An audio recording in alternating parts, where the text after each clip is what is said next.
the schooner Halbrane. The Halbrane was a schooner of 300 tons and a fast sailer. On board there was a captain, a mate or lieutenant, a boatswain, a cook, and 8 sailors, all in 12 men. A sufficient number to work with the ship. Solidly built, copper bottoms, very manageable.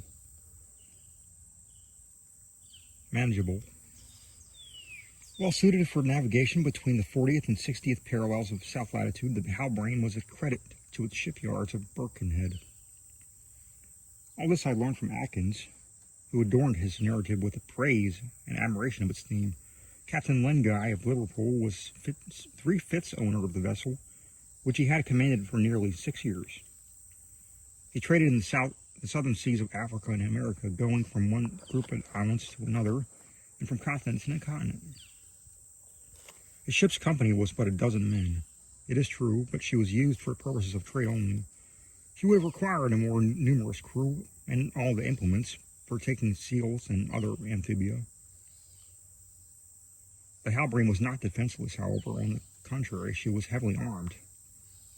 And this was well, for the southern seas were not too safe. They were frequented at that period by pirates, and on approaching the isles of the Halbrane was put into condition to resist attack. Besides, the men always slept with one eye open. One morning, on the 27th of August, I was roused out of my bed by the rough voice of the innkeeper and the tremendous thumps he gave at my door. "Mr. Jeorling, are you awake?" "Of course I am, Atkins. How should I be otherwise with all that noise going on?" "What's up?" "A ship 6 miles out in the offing to the northeast, steering for Christmas." "Will it be the Halbrane?" "We shall know that in a short time, Mr. Jeorling. At any rate, it's the first boat of the year, and we must give it a welcome." I dressed hurriedly and joined Atkins on the quay, where I found him in the midst of a group engaged in eager discussion.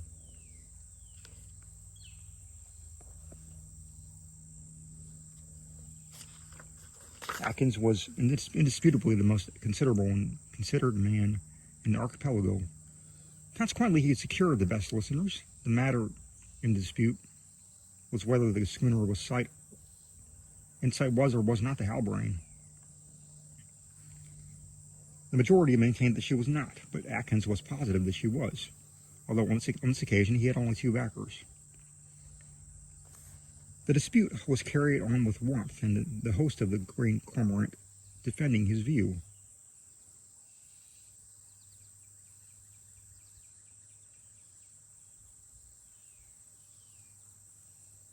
And the dissentients maintaining that the fast approaching schooner was either English or American until she was near enough to hoist her flag and the Union Jack was fluttering up in the sky.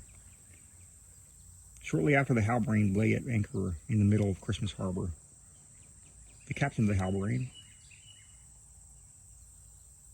who received the demonstrative greeting of Atkins very coolly, it seemed to me, was about 45, red-faced and solidly built like a schooner. His head was large, his hair was already turning gray. His black eyes shone like coals of fire under his thick eyebrows, and his strong white teeth were set like rocks in his powerful jaws. His chin was lengthened by a coarse red beard, and his arms and legs were strong and firm. Such was Captain Lenguy, and he impressed me with the notion that he was rather impassive than hard, a shut-up sort of person, whose secrets it would not be easy to get at. I was told the very same day that my impression was correct, by a person who was better informed than Atkins, although the latter pretended to great intimacy with the captain. The truth was that nobody had penetrated that reserved nature. I might as well say at once that the person to whom I alluded was the boatswain of the Halbrane, a man named Hurly-Gurly,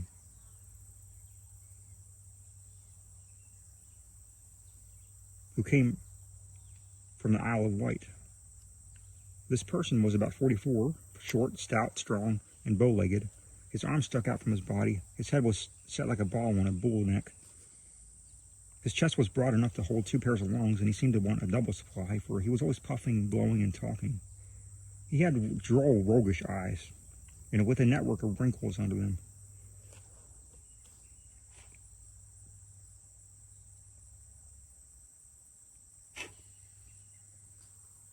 A noteworthy detail was a earring, one which hung from the lobe of his left ear.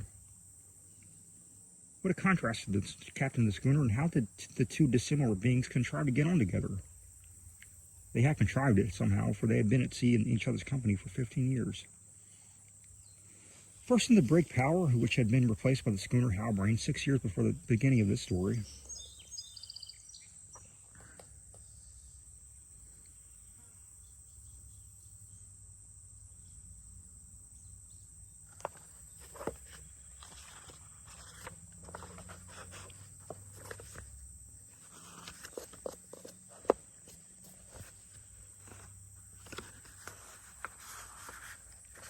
Atkins told Hurley-Gurley on his arrival that I would take passage on the Halbrane if Captain Len Guy consented to my doing so. And the boatswain presented himself on the following morning without any notice or introduction. He already knew my name, and accosted me as follows. Mr. Jeorling, I salute you. I salute you in turn, my friend. What do you want? To offer you my services. On what account? On account of your intention to embark on the Halbrane. Who are you? I am Hurley-Gurley, a boatswain of the Halbrane. And besides, I am the faithful companion of Captain Len Guy, who will listen to me willingly, although he has the reputation of not listening to anybody. Well, my friend, let us talk if you are not required on board just now.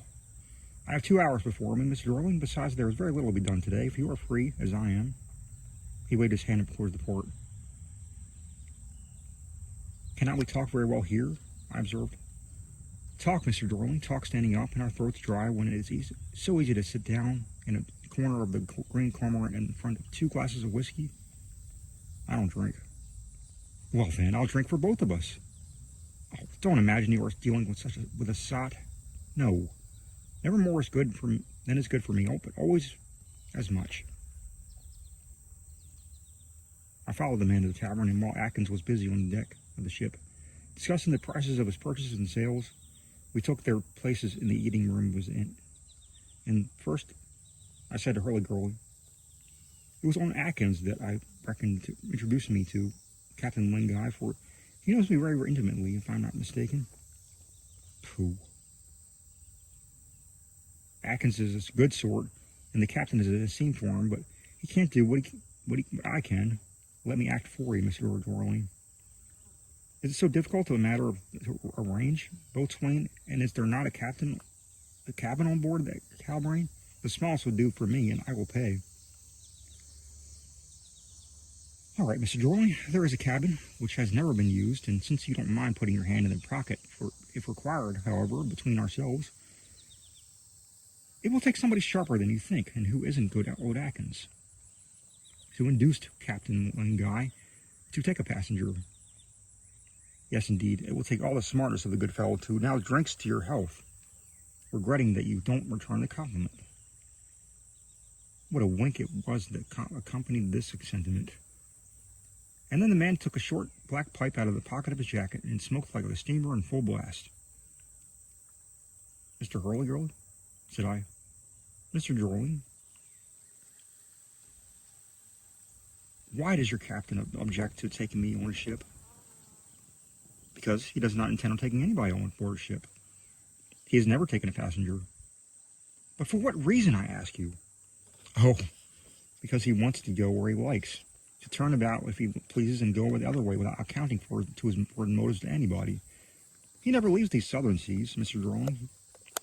We have been going these many years between Australia on the east and America on the west, from Hobart Town to Kerguelens,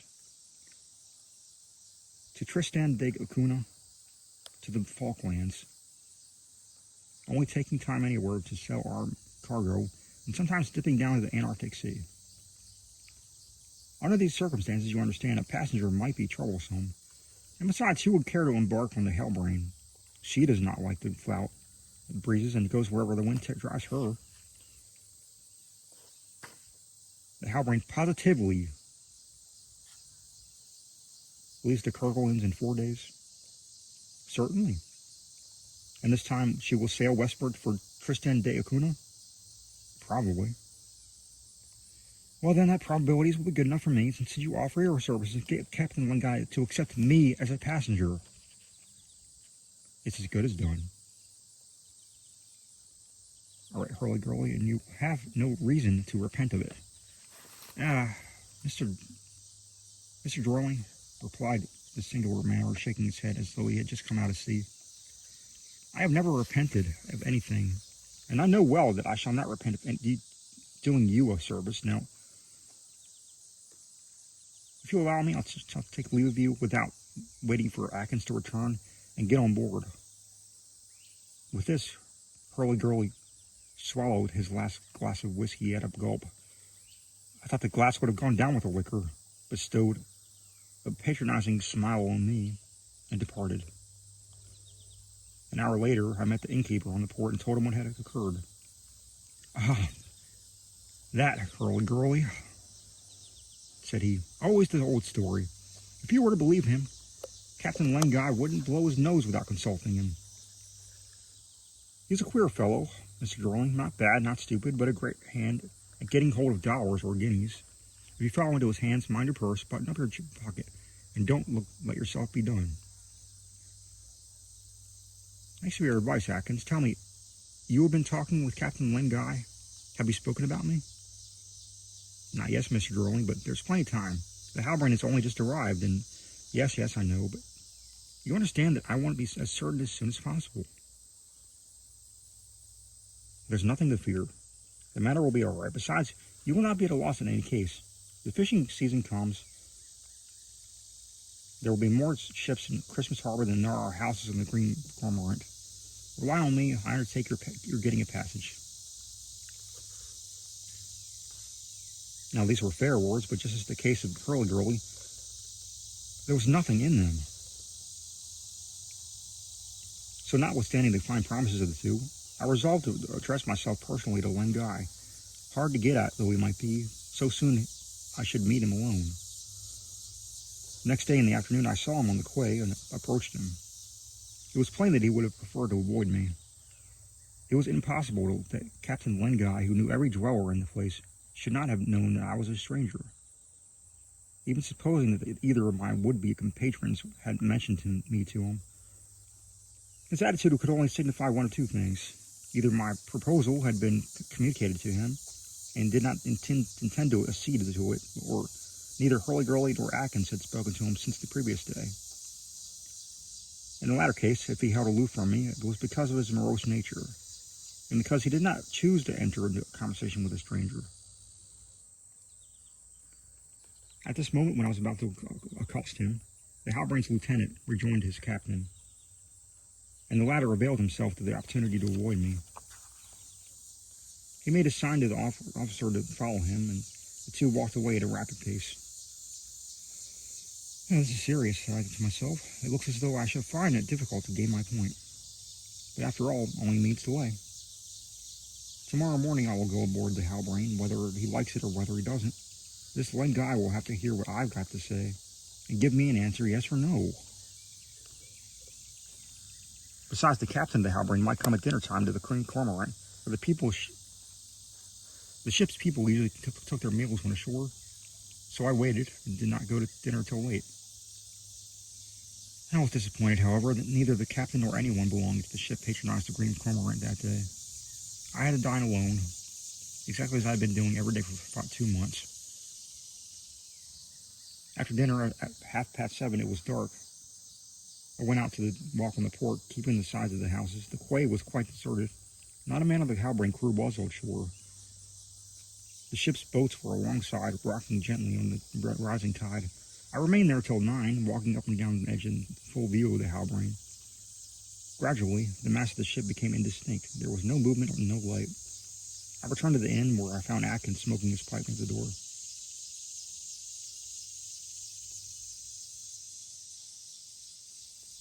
Atkins, said I, it seems the Captain Lane guy does not care to come to your inn very often. He's come sometimes on Sunday. This is Saturday, Mr. Jeorling. You have not spoken to him? Yes, I have. Atkins was visibly embarrassed. You have informed him that a person of your acquaintance wished to take passage on the Halbrane? Yes. What was his answer? Not what either you and I would have wished, Mr. Jeorling. He refuses. Well, yes, I suppose it was refusing. What he said was, my ship is not intended to carry passengers. I've never taken any, and I'll never intend to do so.